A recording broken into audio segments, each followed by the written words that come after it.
passando para ter uma conversa franca sobre um assunto da mais alta importância. Em 1 Timóteo, no capítulo 5 e no versículo 8, a Bíblia diz o seguinte: se alguém não tem cuidado dos seus, especialmente dos da própria casa, esse negou a fé e é pior do que o descrente.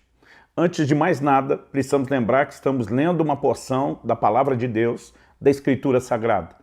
Para aqueles de nós que partilhamos a fé em Jesus e entendemos que a Palavra de Deus é nossa regra de fé, prática, de conduta, isso estabelece aqui um padrão, que nossa discussão não é eu acho, eu penso, minha opinião, e sim aquilo que a Bíblia diz. Normalmente ensinamos o que ensinamos, fundamentados em propósito e uma direção que Deus nos traz. Tenho falado muito sobre família ao longo do tempo, então não quero parecer que estou sendo reativo naquilo que eu vou falar, mas eu preciso dizer como me veio a percepção de que esse assunto precisava ser melhor trabalhado. No dia 23 de abril, fiz um post na minha rede social com a seguinte frase num banner: se alguém negligenciar sua família por causa da igreja, do ministério ou de qualquer outra coisa, por mais, abre aspas, espiritual, fecha aspas, que seja ou que pareça, estará contra a palavra de Deus.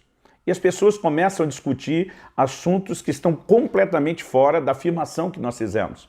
O que muitas vezes me leva a me questionar se apenas eles têm dificuldade de analisar a frase em si ou se eles estão com um problema muito maior, que é a compreensão do todo da doutrina bíblica. Então, antes de mais nada, vale lembrar que num post como esse, não dá para resumir uma doutrina, isso é apenas uma frase que nos instiga a pensar. Para quem quer gastar profundamente o assunto, eu não tenho tempo para falar disso nesse vídeo, mas recomendo uma mensagem minha que você vai encontrar aí no YouTube, intitulada Fé e Família. Nela, a gente aborda com mais profundidade esse assunto. No entanto, para que a gente possa resumir a ideia, Deus está dizendo que se alguém negligencia o cuidado com a sua casa, ele negou a fé, e não é que é igual ao incrédulo, é pior do que o incrédulo. Então a afirmação é muito séria. Nenhum de nós tem o direito de negligenciar a sua casa. O que significa negligenciar a casa? Faltar com a responsabilidade. Agora, quando falamos da família numa posição maior do que o ministério, maior do que qualquer coisa que se faça em nome de Deus, é óbvio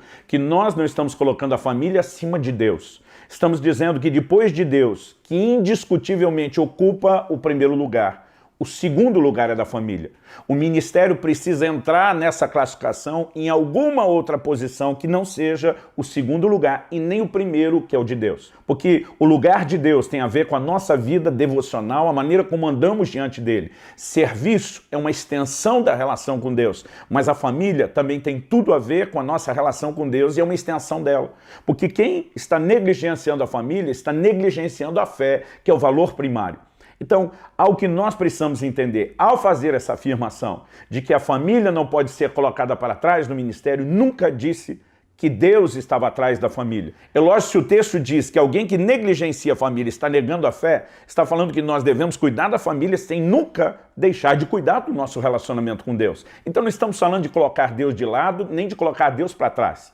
Não seria lógico admitir uma coisa dessa. Aliás, o próprio Jesus diz, lá no Evangelho de Lucas, no capítulo 14, no versículo 26, o seguinte: se alguém vem a mim e não me ama mais do que ama o seu pai, a sua mãe, a sua mulher, os seus filhos, os seus irmãos, as suas irmãs e até a própria vida, não pode ser meu discípulo. Então, para começo de conversa, Jesus está dizendo que se você amar ou valorizar a família mais do que Deus, você não pode nem ser discípulo. Então a frase que estamos discutindo de 1 Timóteo 5,8 é para os discípulos que já amam a Deus mais do que a sua família. Agora, os discípulos que amam a Deus mais do que a sua família não deveriam amar o ministério mais do que a sua família. Porque depois de Deus, o valor primário, família é o nosso próximo valor. Ninguém deveria confundir essas coisas. Então, por exemplo, quando eu olho para as Escrituras, eu vejo uma ordenança clara de Deus. Se eu tiver que escolher entre a minha fé e obediência a Deus ou a minha família, é lógico que eu vou escolher obedecer a Deus e preservar a minha fé com Ele, ainda que isso signifique ser abandonado, perseguido, deserdado pela família, como acontece em muitos lugares onde as pessoas pagam esse preço pela conversão. O que eu não consigo entender é quem valoriza Deus e desvaloriza a família em nome de fazer algo para Deus que justifique a negligência da família que Deus nunca permitiu. Então vamos olhar para a própria palavra de Deus. Na mesma epístola de Paulo a Timóteo, no capítulo 3, ele diz: aquele que quer ser bispo, Está falando de alguém que deseja um lugar do ministério. Ele diz, tem que apresentar qualificações, tem que ser irrepreensível. Então ele começa uma lista que apresenta as qualificações necessárias. Tem que ser irrepreensível, marido de uma só mulher, que governe bem a sua casa, tendo os filhos em sujeição, em todo respeito. Então ele afirma, porque se alguém não sabe governar a própria casa, como poderá cuidar da igreja de Deus? Então é óbvio que ele está dizendo que alguém que está negligenciando o cuidado com a sua família não está autorizado a cuidar da igreja, que exercer o ministério. Então nós temos textos claros que colocam Deus em primeiro lugar, textos que colocam a família em segundo lugar e textos que colocam o ministério em algum lugar depois de Deus e da família. E isso não está aberto à discussão em nenhum lugar da Bíblia. Então, a afirmação que fiz no post era a respeito de negligência. O que significa isso? Meus filhos hoje estão crescidos, morando fora de casa. O meu ritmo de viagem, acompanhado hoje da minha esposa, está muito maior do que jamais foi em qualquer época da minha vida. Mas lá atrás, quando eles eram menores e precisavam da minha presença, eu recusei muitos convites, eu deixei de fazer muitas viagens, porque o meu primeiro compromisso, antes de realizar a obra do ministério, era criá-los, era estar presente, era marcar a vida deles. Isso não significa que eu negligenciei o ministério. Significa que eu não coloquei o ministério à frente da família. Ele tinha o seu papel vindo depois da família. Então, não estou falando de não fazer nada para Deus e nem estou falando de abandonar a família. É um ponto de equilíbrio, onde Deus é o primeiro. A família é uma prioridade, o ministério vem depois como uma consequência, onde nós passamos então a ser exemplo e ter autoridade até para exercer o ministério. Por quê? Temos o exemplo que começa dentro da nossa própria casa. Uma das reações de algumas pessoas é, então, se alguém da minha família ainda não é convertido, eu não posso fazer nada para Deus. Eu não falei a respeito de converter ou não converter, de conseguir ou não a conversão de alguém. Eu falei a respeito de não negligenciar. Talvez você tenha familiares não convertidos e você está cuidando deles. E o fato de que eles ainda não abraçaram a fé não significa que você não possa servir a Deus.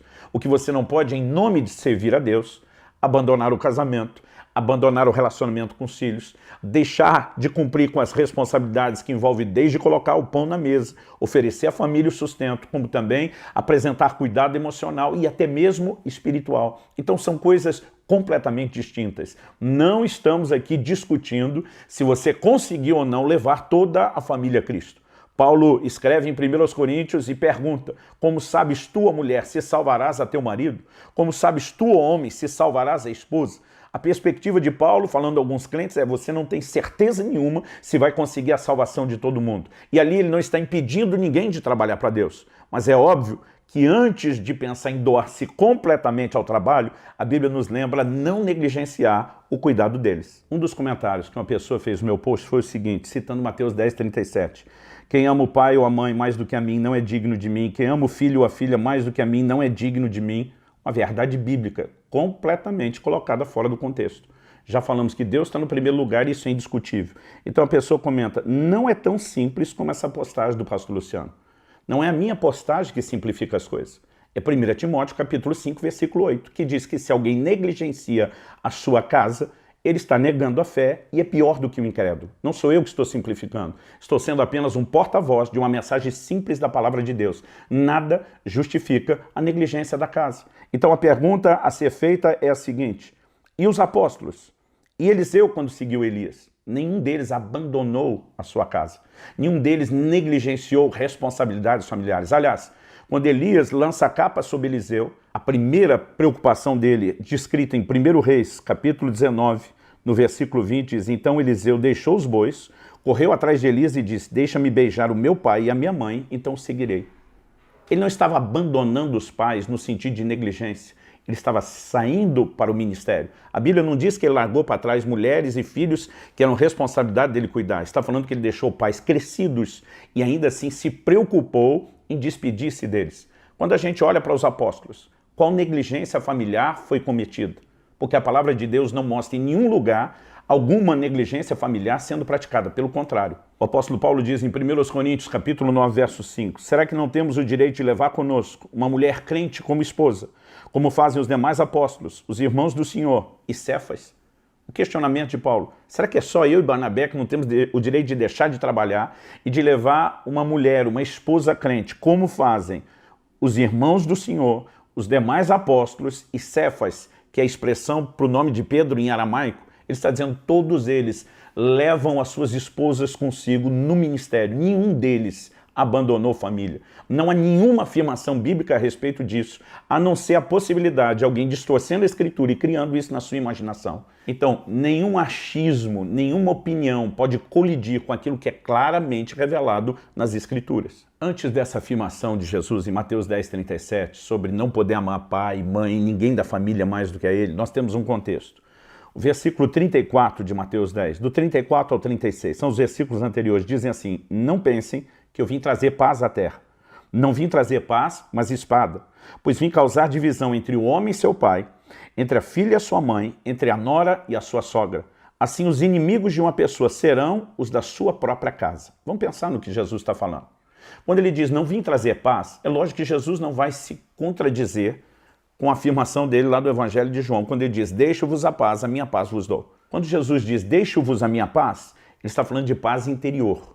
Quando ele diz aqui em Mateus 10, não vim trazer paz, ele está falando de paz circunstancial do lado de fora, porque todo o contexto do capítulo 10 é a perseguição que os discípulos sofreriam por causa do Evangelho. Não significa que eles não teriam paz do lado de dentro, significa que do lado de fora não haveria necessariamente paz circunstancial, embora essa falta de paz circunstancial do lado de fora seria compensado pela paz interior do lado de dentro. Então não há contradição, o que nós temos é um complemento. Aqui o Senhor Jesus não está dizendo odeie a sua família. Ele está dizendo que pela sua decisão por ele, alguns que não decidiriam iriam odiá-lo. Em uma circunstância como essa, você não deveria abrir mão da sua fé em Jesus, porque Deus é o primeiro valor acima da família. Você não deveria negociar sua fé ou o valor que Deus ocupa por causa do que a sua família acha ou pensa. Ou seja, esse texto não está contradizendo 1 Timóteo 5, está justificando Deus em primeiro lugar. Não está dizendo que você tem que causar inimizade com as pessoas, está dizendo que diante delas você deveria saber exatamente como lidar com essas questões. Por exemplo, quando você olha o ensino de Jesus, saindo de Mateus 10, chegando em Mateus capítulo 15, dos versículos 4 a 6, Jesus diz, porque Deus disse, honre a seu pai e a sua mãe, e quem maldisser o seu pai ou a sua mãe será punido de morte. Vocês, porém, dizem, se alguém disser ao seu pai ou à sua mãe, ajuda que você poderia receber de mim oferta ao Senhor, esse não precisará mais honrar os seus pais. E assim, vocês invalidam a palavra de Deus por causa da tradição de vocês. Jesus está dizendo, esse comportamento de ignorar a honra que você deve à sua família em nome de algo espiritual invalida a palavra de Deus. Ele diz, pode ter cara de algo espiritual, mas não é. É uma contrariedade à palavra de Deus. Então nós precisamos olhar para as Escrituras e entender essa simplicidade. Deus em primeiro lugar, família em segundo, ministério depois disso. Eu não vou nem discutir agora o que pode ocupar o terceiro lugar, porque o ministério pode estar lá ou não. Mas o mais importante é entender que nada feito em nome de Deus, em termos de trabalho, ocupa nem o primeiro lugar que é de Deus e nem o segundo lugar que é da família. Portanto, Deus em primeiro, família depois. Família não concorre com o lugar de Deus. Em Mateus 19:29, Jesus disse, todo aquele que tiver deixado casas, irmãos, irmãs, pai, mãe, filhos ou campos, por causa do meu nome, receberá muitas vezes mais e herdará a vida eterna. Nenhum desses valores da família concorre com o valor de Deus. Por outro lado, o apóstolo Paulo, em 1 Coríntios, no capítulo 7, a partir do versículo 2, diz, se algum irmão tiver casado com uma mulher não crente e essa concorda em morar com ele, não se divorcie dela. Se uma mulher estiver casada com um homem não crente e esse concorda em viver com ela, que ela não se divorcie do marido. Ele está dizendo, você pode ter alguém não convertido na família, mas ele consente estar com você, você não tem direito, em nome da fé, abandoná-lo. Agora, olha o que ele diz depois, versículo 15.